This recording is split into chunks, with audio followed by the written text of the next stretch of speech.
Anyway, you guys ready to keep the show moving? We got 2 comics left here. This guy is so funny, and it breaks my heart that he is going to prison tomorrow. So it's his last hurrah. Please let him hear it, everybody. Give it up for Carl Sonnefeld.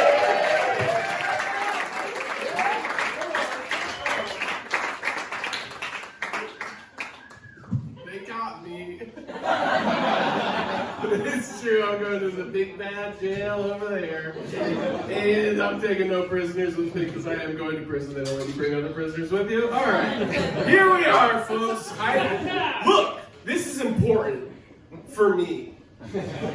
I was at a party recently, and the dog at this party was acting a mess. He was being a bad dog. Barking and whatnot, yipping and yapping, biting people who were hot. And then the owner of the party was like, hey babe, go get a prosciutto and wrap it around a Valium and give it to the dog. And that's when I realized, oh, we're at a fucking fancy ass party. And I said, hey babe, I too will be having the prosciutto wrap Valium.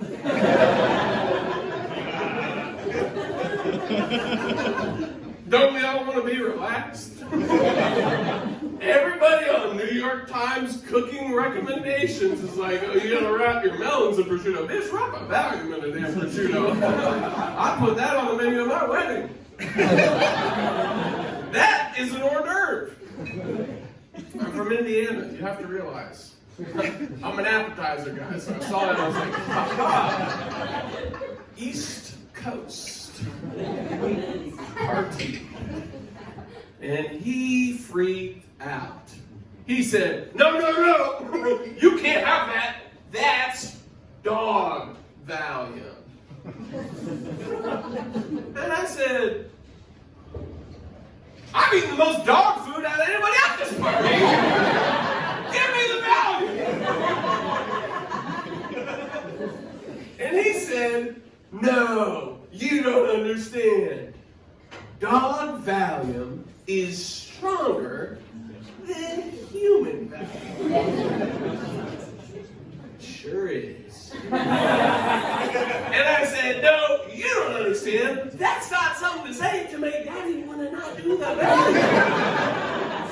Oh, it's better. Okay, double wrap it. 2 prosciuttos. Don't fucking relax. Let's go. Prison is going to be so fun when I tell them about this fucking set.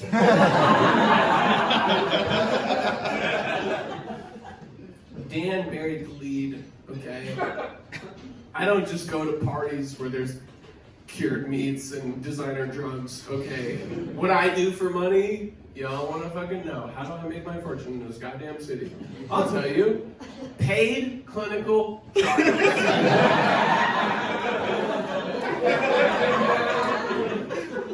I get, you know the song Midnight Train to Georgia?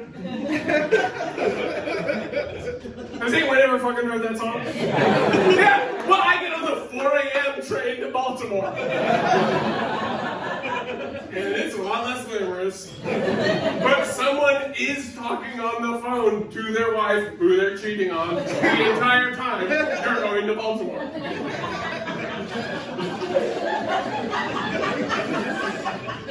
Somebody's been on the train. It's true, dude. But, like, dude, okay, so, hey, clinical trials. Where do we begin? Rats. But after a while, those rats have all died or they've started a union. And that's when I get the call. And they're like, you don't even have to have cancer. Just come down here and take it. And I'm like, that's the whole thing, bro. I've smoked cocaine and played college football. Same day. And you're asking asking, what order did you do it in? I'll tell you this, I had an interception return for a touchdown, so. Truck steak, line and buff. Can't stop me, bro. I don't carry 300 pounds. I'm on cocaine. But I'm also like pretty chill about it, you know, because I did smoke that blunt before the game. So anyway, I went down to Baltimore to do these drugs for you people in the future. I don't know how loud I'm being. I haven't drunk in probably 3 months, but I just did my last follow-up today. If you guys come up to me after the show, I will show you my track mark. I'm on one. And let me tell you this thing. All my friends are laughing at me. I'm more at home than I've ever been. Back to my real home, aka Baltimore. And if you're like, well, maybe this hospital is Johns Hopkins Hospital. It's not. Johns Hopkins Hospital does not need to lease their 7th floor to a private drug trial company called Parexel. MedStar Bayview Hospital does. And that's where I get my fucking money. And you're like, do they pay you direct deposit? No. I got a fucked up debit card that is not attached to any U.S. bank. If I show my card to the bartender, it shows up the name, which is not printed on the card, and it does not have tap to pay. It is purely swipe. Dude, this card, it just reads participant.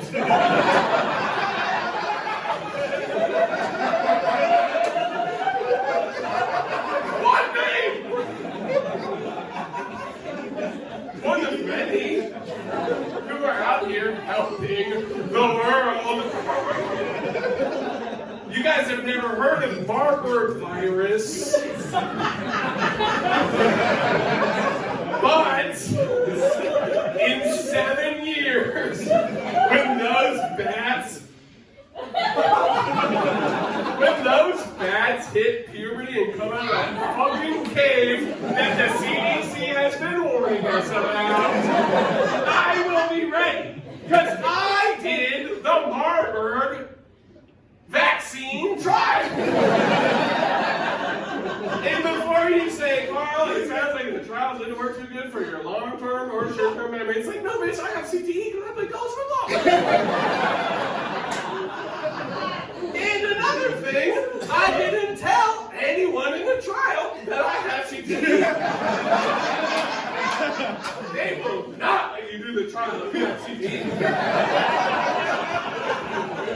Like I was saying, this morning I was in Baltimore. I got my blood drawn, which hopefully pays for my completion bonus. They do not want to give you the money. That's why they give you a follow-up visit. But I went to the follow-up visit, and I said, take my fucking blood and give me that money. And they said, stop being aggressive. And I said, I've already done my blood pressure. I've lied down. You can't stop me to get the blood. I don't know where I'm at right now. Dan, do not like me.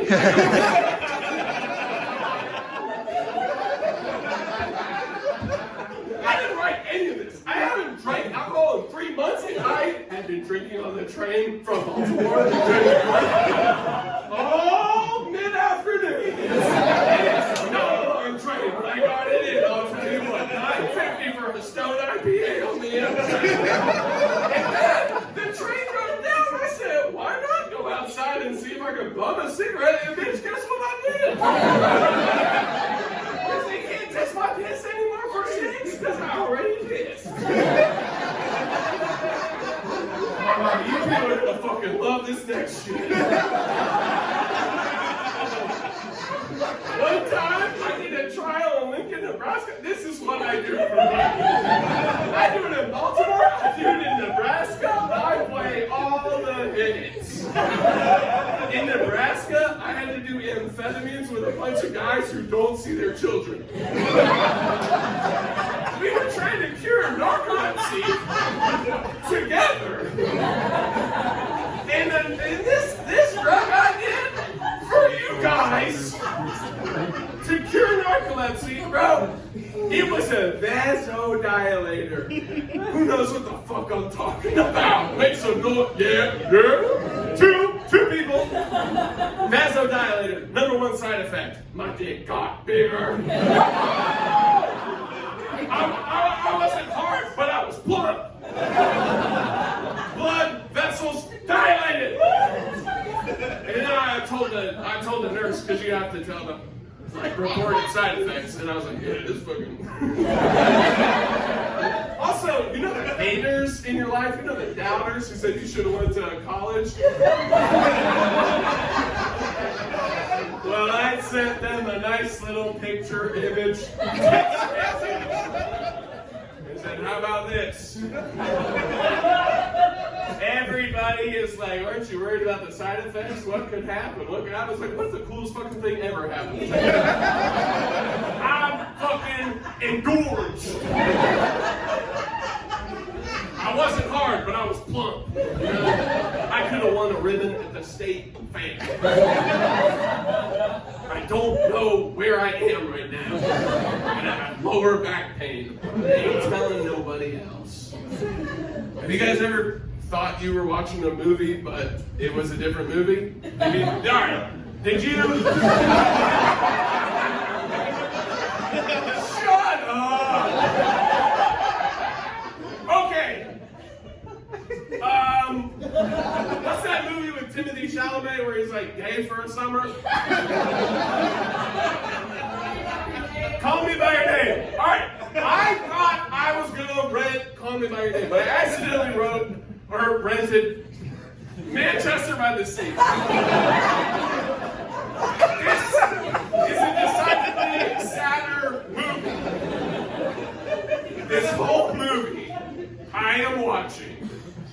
And Casey Affleck is real sad in these movies. Because like he's got to adopt his orphaned nephew, his brother died or whatever. And the whole movie you're like, damn, Casey Affleck is so fucking sad. Why doesn't he want to adopt his nephew, who oddly is not Timothy Chalamet? But then, in the movie, like 2.5 hours in, you realize Casey Affleck, when he was a dad, accidentally burned down his house with all of his children in it.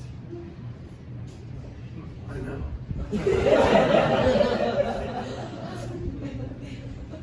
And I'm watching this movie like, damn, when are we about to get into this gay shit? Alright, thank you guys very much.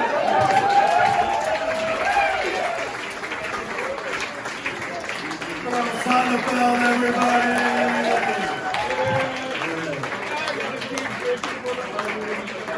The CTE brothers, Carl. Yeah.